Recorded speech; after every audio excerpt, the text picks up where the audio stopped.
Brutal Barracuda, a Sniper Elite channel.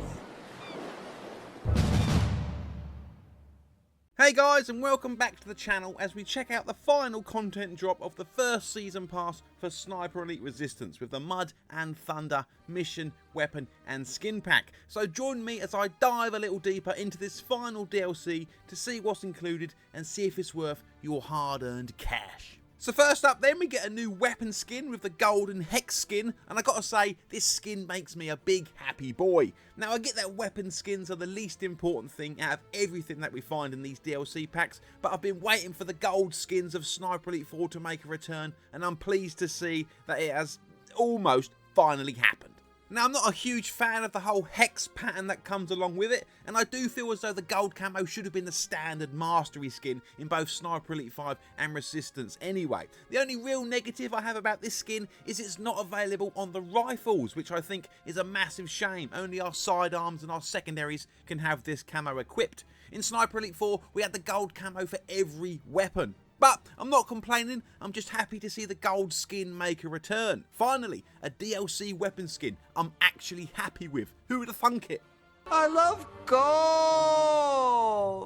Next up, we have the French-made MAZ-36 rifle. I think there's a fair few people who have been waiting for this gun to make an appearance, so they should be very happy about this. Its effective range is 480 metres, putting it fourth out of all of the rifles, and its max muzzle velocity is 1018 metres per second, which again is the fourth highest of all the rifles. Its max damage comes in at just 120 HP, which puts the MAZ-36 8th out of all 13 rifles for max damage, and makes it the weakest of all the bolt rifles in the game, not including the Delisle carbine, obviously.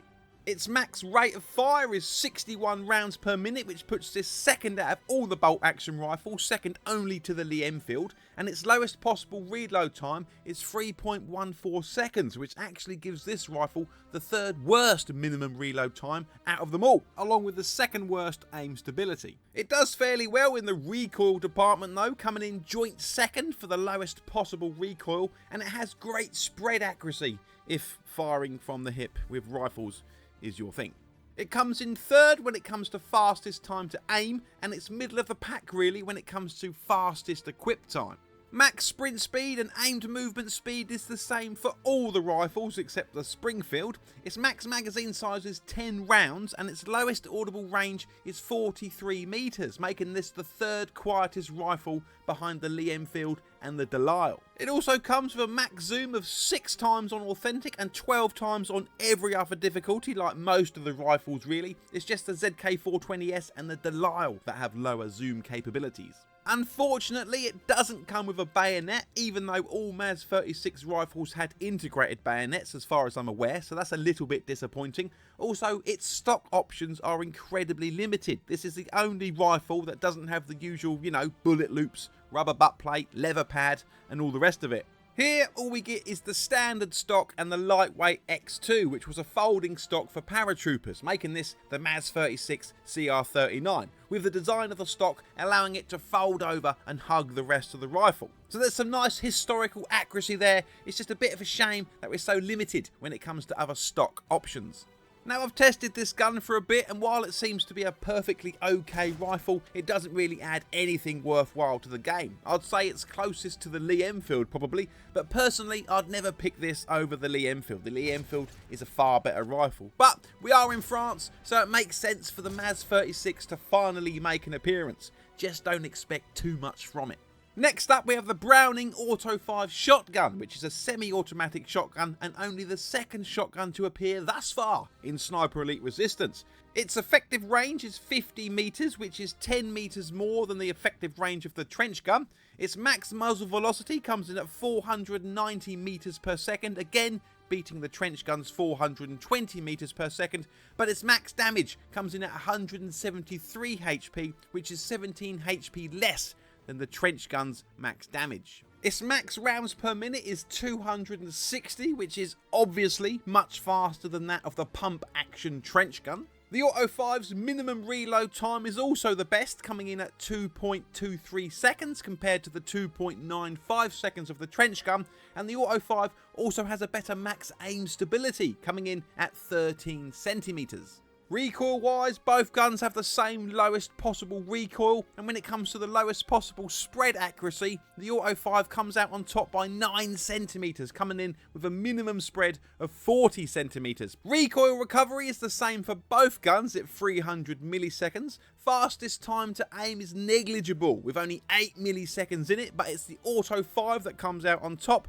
and the Auto 5 comes out on top once again for fastest equip time, coming in at 455 milliseconds compared to the 667 milliseconds of the trench gun. Max sprint speed is 110% on the Auto 5, with the trench gun maxing out at 100%, and the Auto 5 also has a better max aim movement speed of 156% compared to the trench gun's 130%. Magazine size for the Auto 5 is either 5 rounds or 7 if using the extended mag, and its audible range is 105 meters, which is 5 meters more than the trench gun. So then, what do I think of the Browning Auto 5 shotgun? Well, between this and the trench gun, I much prefer this one. The trench gun does slightly more damage, but I'd say everything else the Auto 5 does better. Although the trench gun is the only secondary weapon in the game that gets a bayonet, let us not forget.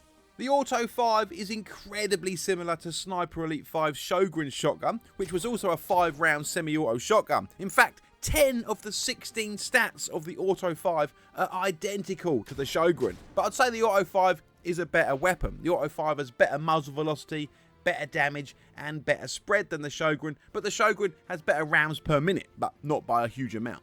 Overall though, I would say this is a great addition to the armoury. We only have one shotgun, so giving us a second option is obviously a good thing. Rebellion could have just copy and pasted the Sjogren from Sniper Elite 5 straight into Resistance and been done with it. And with the way things have been going, that's certainly what I would have expected. But here we're getting an even better semi-auto shotgun, so I'm happy with it.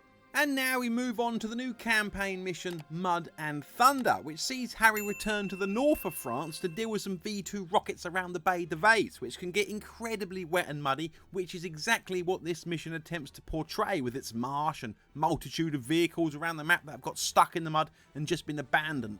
There's also a thunderstorm brewing in the distance, so every minute or so you'll hear the rumblings of the thunder, which will produce not sound masks this time, but loud areas, as they're called in the game, which are very useful for hiding the sound of footsteps.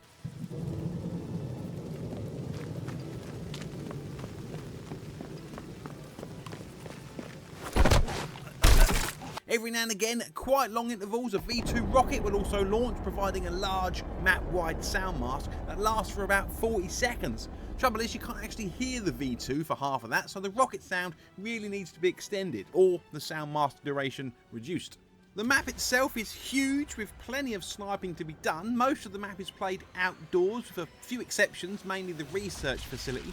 Now, even though there are different areas of the map, like the research facility, the dock, the marshland, the farmhouse, etc., for some reason, it all still does feel a little bit samey, a little bit bland, compared to, say, Striking Range, which is much more interesting and visually appealing. Now, it's not really a negative, just something I thought I'd mention. Objective-wise, our two main objectives are to locate our missing Resistance contact and find a way to destroy the V2 rockets. Our secondary objectives are to find and destroy some sensitive Resistance documents, investigate the research facility to locate some intel, and destroy the V2 rocket depot. And then, of course, we have the kill list target. I was happy enough with the objectives, even if 3 of them were borrowed from Sniper Elite 5's secret weapons. The investigate in the research facility to find intel wasn't just a case of opening a safe and grabbing a file. We had to explore the area and find 5 pieces of intel. And the locating of the Resistance contact had us go in here, then go in there, then go in somewhere else to do something else. These are the kind of objectives I like to see in the missions. Objectives that are a little more involved than just go in here and push a button. Now, don't get me wrong, these objectives aren't anything groundbreaking, but it's just nice that some of them take a little bit longer to complete. So 6 objectives to complete is plenty, including the very unique kill list target challenge that I did not expect and very much enjoyed. So overall, I'm happy enough with the objectives. Enemy wise, there are about 130 enemies on this map. That is if you don't set off any of the 4 alarms that can be found. So there is a slight increase in enemy numbers compared to many of the other maps, but there is still plenty of room for improvement for sure. Honestly, I'd like to see 200 enemies for a map this size. Spotters make a return, although there are less here than in the previous 2 DLC missions, which is fair enough. I mean, you don't really want artillery strikes bombarding your V2 launch site now, do you? There is very little in the way of armoured vehicles. A single tank is all we get, unless you include the patrol boat, which doesn't really impact the mission very much at all. I just don't understand why Sniper Elite Resistance seems so reluctant in adding armoured cars to the missions. But as far as traffic goes, we do get a few trucks passing through the map. There's plenty of Jaegers which can be found around the map, which is always nice, and the snipers on this map are both good and bad. Good because they're positioned in such a way that they can shoot you from all over the place. You could be in a spot miles from any snipers, but if you're making too much noise, they're going to get you. So bring your bandages. Now this is great. Snipers should be able to nail you from the other side of the map. You should have to be more cautious of them, and taking them out should be a priority. In fact, I honestly wish they were a little more deadly, especially on authentic difficulty. I'd love it if they could one-shot us like the Valkyrie snipers on Sniper Elite 4. But what I dislike about them is more to do with the game as a whole than any particular mission, and that is, 1, they can pinpoint you after hearing you fire just a single shot, which is annoying and unrealistic. And 2, what's more annoying, is the fact they can see you through foliage that is impossible to see through. There could be a tree or a bush between you and the sniper, so dense with leaves that there is no light passing through whatsoever, but magically the snipers know exactly where you are and can shoot you without even seeing you. So I really hope this problem is fixed in Sniper Elite 6.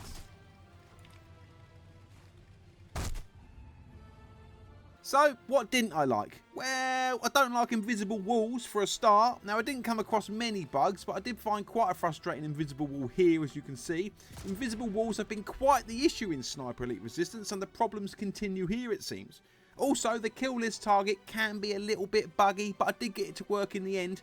I'm not going to say too much because I want you to discover the kill list target for yourself, but what I will say is I wish they were all as creative as this one was. Now, there will always be reused objectives to some extent, and as I already mentioned, here is no different. Here we get 3 reused objectives that are all taken from Sniper Elite 5's secret weapons. But one thing I have to talk about real quick is the objective where we take out the launch site.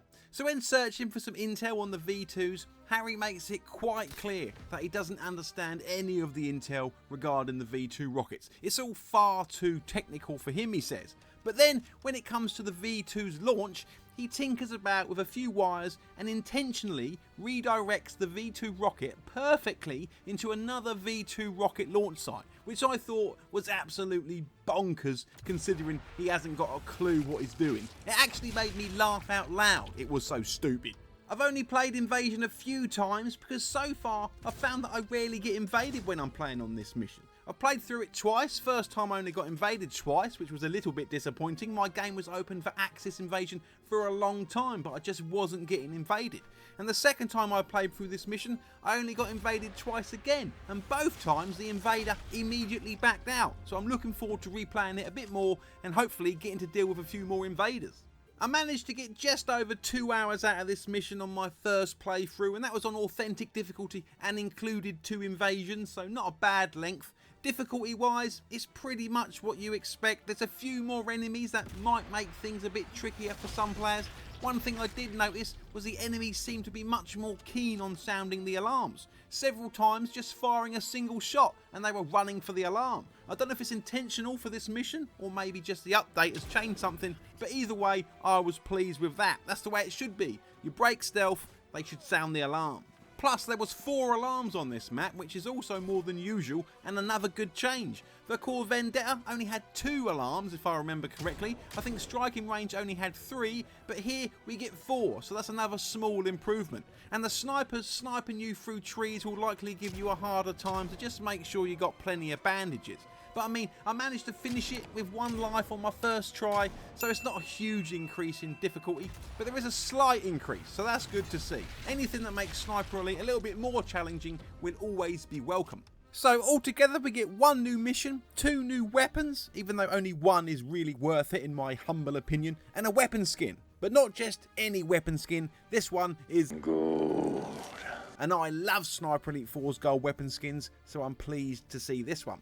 Now let's talk about price. So this is selling for the same price as the Striking Range DLC, so almost £14 individually, which is still a little bit steep in my opinion for 1 mission. If you bought the Cause Vendetta, Striking Range and this pack individually, then you would have spent close to £40 for just 3 missions, which I think we can all agree is absolute insanity. So unless you plan on replaying the absolute crap out of these missions, then you aren't really going to get your money's worth. But with that being said, as always, I did enjoy this new mission. I really love getting new DLC missions for Sniper Elite. So overall, yeah, it's a big map, loads of objectives and more enemies than usual, ever so slightly more difficult, so I'm happy enough with this mission, even if it does feel a little bit bland at times. The Browning Auto 5 shotgun is a bit of a beast and definitely an upgrade from the trench gun. The MAZ 36, whilst not a particularly bad gun, doesn't really bring anything new to the table, and we finally get the weapon skin that I've been waiting for a long time. It's just the price is the only real problem with this pack, and the only real problem with most of the packs, if I'm honest. I'd recommend you wait for a sale unless you plan on playing this mission a lot, or of course just buy the season pass. Remember, if you didn't pre-order the game and haven't bought any DLC missions yet, then you'll be getting 4 missions if you buy the season pass for a much more reasonable price. Then again, this is the final content drop of Season Pass 1, so I don't imagine it will be too long before we see this Season Pass in the sales, so you could just wait it out a little longer. So that is the Mud and Thunder Mission, Weapon and Skin Pack, the final DLC for Season Pass 1 of Sniper Elite Resistance. Be sure to let me know in the comments how you feel about this DLC and whether or not you're going to bother getting involved. Thanks so much for watching. If you enjoyed this video, please do give it a like, it really does help the channel to grow. This is a dedicated Sniper Elite channel, so hit the subscribe button to be kept up to date on all things Sniper Elite, and I will see you guys in the next video!